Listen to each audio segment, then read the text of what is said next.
Hello again, everybody. Barry Hyatt here in Scottsville at the UK Extension Office with my good friend Mindy McCulley, who is going to be making a very good recipe today. Yeah. Yes, I'm excited to make very salsa today. Yeah.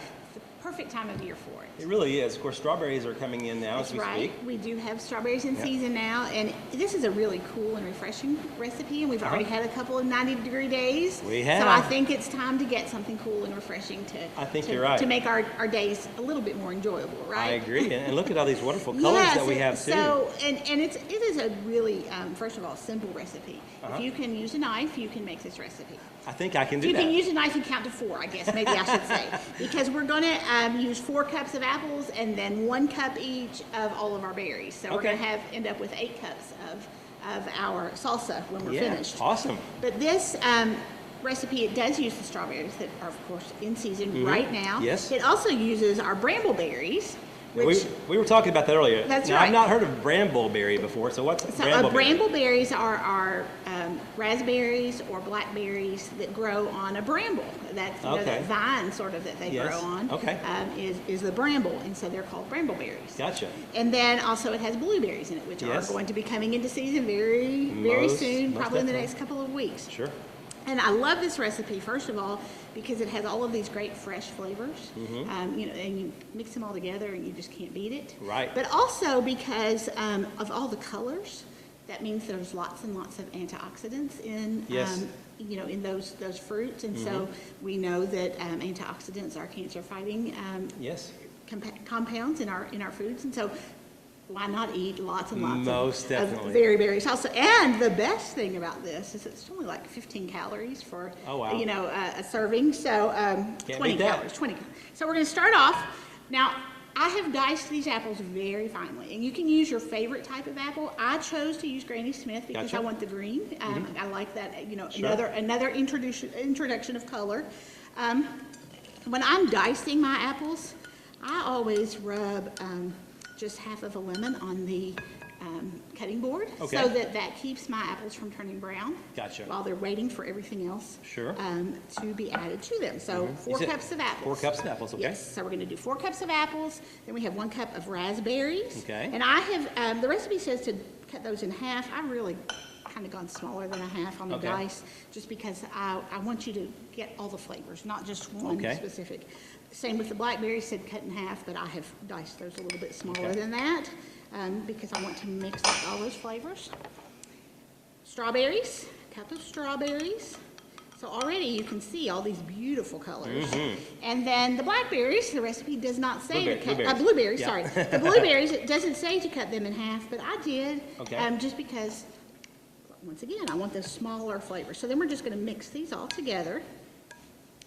And it looks pretty already, right? Awesome. We're ready to go. Look at all those colors. Oh, yeah. It just it looks nice and it tastes great. And you just can't beat it when it comes to putting them all together. And then we're going to put just a little bit of a sauce on it because salsa needs a little sauce, right? It does. So what we're going to take is a tablespoon of your favorite preserves. And you can use sugar-free preserves because we're adding just a little bit of sugar, so you don't want to have too much added sugar. Okay.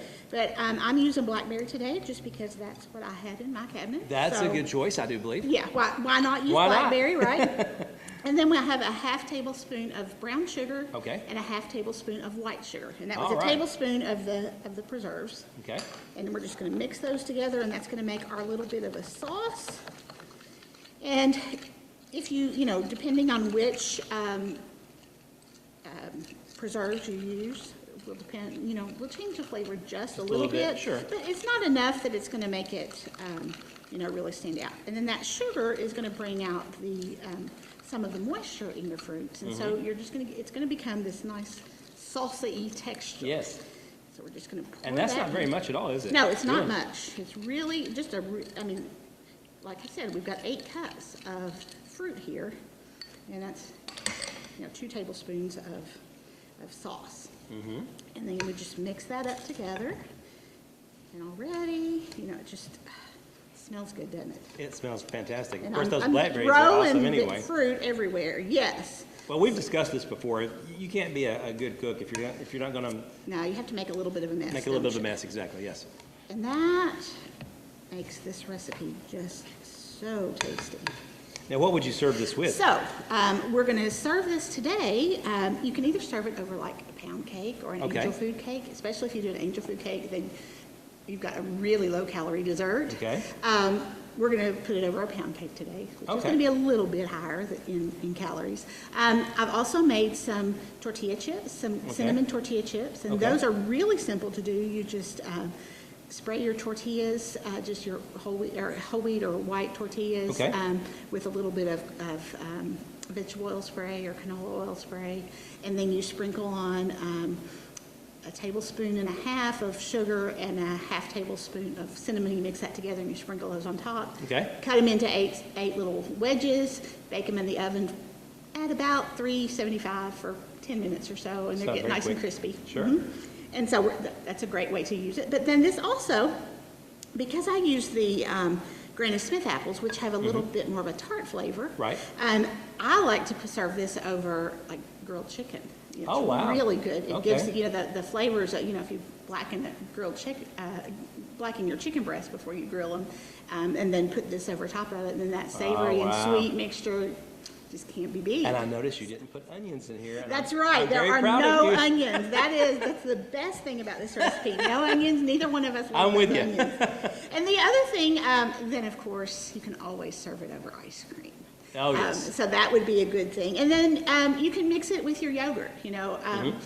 We want the whole fruits mixed with our yogurts to get the probiotic benefits of yogurt. So this is a great way to do that as well. Because that helps make those a little bit more usable by our body when we do. Well, I'll tell you what we're going to do. We're actually going to show this with the other things that she had just mentioned.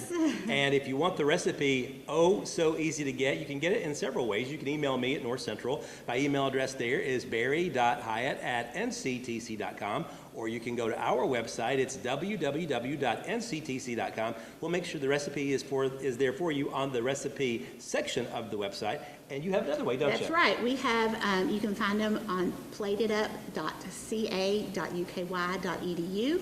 And then, or you can go to our Facebook page and find all of our recipes there as well. Well, it smells great. It looks great. I bet it tastes great, too. What do you say? I'm sure it's going to taste great. Yeah, fantastic. Well, thanks for your help today, Thank Mindy. you. And thank you guys so much for watching. Take care. Have a great rest of your day. And we'll see you back here again real soon.